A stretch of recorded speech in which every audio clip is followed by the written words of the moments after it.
ထိုမျိုးသမီးသည်သူမ၏ချစ်သူသည်သူမတဦးတည်းအတွက်သာဖြစ်ရမည်ဟုဆုံးဖြတ်ထားခဲ့သည်သူ့ကိုမြေမမြုပ်မီသူမသည်နောက်ဆုံးလက်ဆောင်တစ်ခုပေးခဲ့သည်စိတ်လှုပ်ရှားပွဲနှုတ်ဆက်ခြင်းပြီးနောက်တွင်သူမသည်ခေါင်းတလားကိုဖြင်းညင်းစွာပိတ်ကာတန်ကြိုးများဖြင့်ခိုင်မြဲစွာတုံနှောင်ပြီးမြေအောက်မီတာ100အနက်တွင်မြုပ်နှံခဲ့သည်ရာစုနှစ်များစွာသည်ခဏတာတွင်ကုန်ဆုံးသွားခဲ့သည်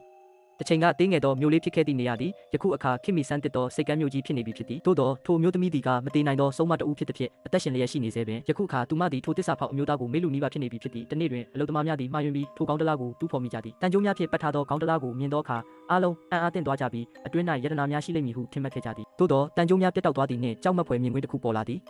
အဖြူရောင်မီးခိုးများထွက်ပေါ်လာပြီးထိုကြားထဲမှမဲမောင်သောအရေးတစ်ခုထွက်လာသည်အလုသမားများမှာကြောက်လန့်တကြားတောင်းတင်းသွားကြပြီးရင်းတို့သည်နှစ်ပေါင်း200ကြာအိမ်မောကြနေသည့်ဗမ်ပိုင်ယာ vampire တကောင်ကိုနှိုးလိုက်မိမှန်းမသိခဲ့ကြပေမိမိအင်အားများကိုပြန်လည်ရရှိပြီးနောက် Claus သည်ဝေဝါးနေသောမှတ်ဉာဏ်များကိုအားကိုးကာသူတစ်ချိန်ကနေထိုင်ခဲ့သည့်အိမ်ကြီးစီသို့ရောက်ရှိသွားသည်ထိုနေရာသည်ယခုထက်တိုင်လင်းထိန်နေစေပင်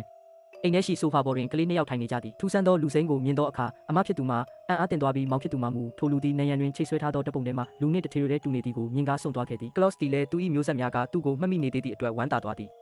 ထိုစဉ်အိမ်၏လက်ရှိသခင်မှရောက်ရှိလာသည်သူမသည် Claus ၏ထူးဆန်းသောအဝတ်စားများကိုမြင်ပြီးလိမ့်လေလှည့်ဖျားသူဟုတန်တရားဝင်ခဲ့သည်မိမိကိုယ်ကိုတက်တည်ပြရန်အတွက် Claus ကအိမ်၏လှုပ်ဝက်ချက်တိုင်းကိုသူသိသည်ဟုပြောလိုက်သည်သူသည်ကွက်ထားသောခလုတ်တစ်ခုကိုနှိပ်လိုက်ရာတစ်သားတကားတစ်ခုပွင့်လာပြီးအတွင်း၌ငယ်ဘဝကစားစရာများရှိနေသည်ကိုတွေ့ရသည်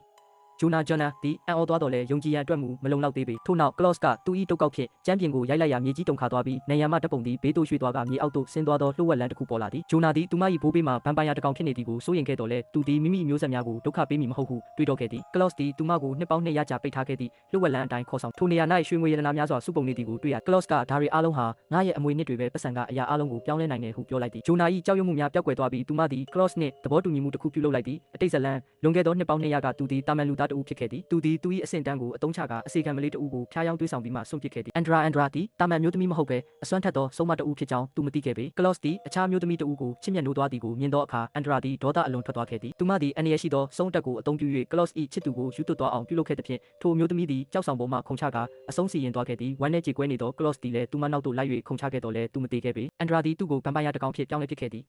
ထိုညမှာပင်သူမသည်ရွာသားများကို Claus မှာမိစ္ဆာတကောင်ဖြစ်ကြောင်းတွေးထိုးလုံးစော်ခဲ့သည်ဖြင့်လူများကသူ့ကိုအရှင်လက်လက်မြေမြုပ်ခဲ့ကြသည်နှစ်ပေါင်း200ကြာပြီးနောက်သူသည် Claus ပြန်လာခဲ့ပြီဖြစ်သည်တူးဖော်မှုသတင်းပြန့်နှံ့သွားသည်နှင့်အမျိုးသမီးတဦးထိုနေရာသို့ရောက်ရှိလာသည်သူမ၏မျက်နှာမှာခက်ထန်နေသူမသည်တခြားသူမဟုတ်လွန်ခဲ့သောနှစ်ပေါင်းများစွာကသူ့ကိုကျိန်စာတိုက်ခဲ့သည့် Andra ပင်ဖြစ်သည်စောင့်ရှောက်များပျက်စီးသွားသည်ကိုသိသည်နှင့်သူမသည်အိမ်ကြီးစီသို့ချက်ချင်းရောက်လာခဲ့သည်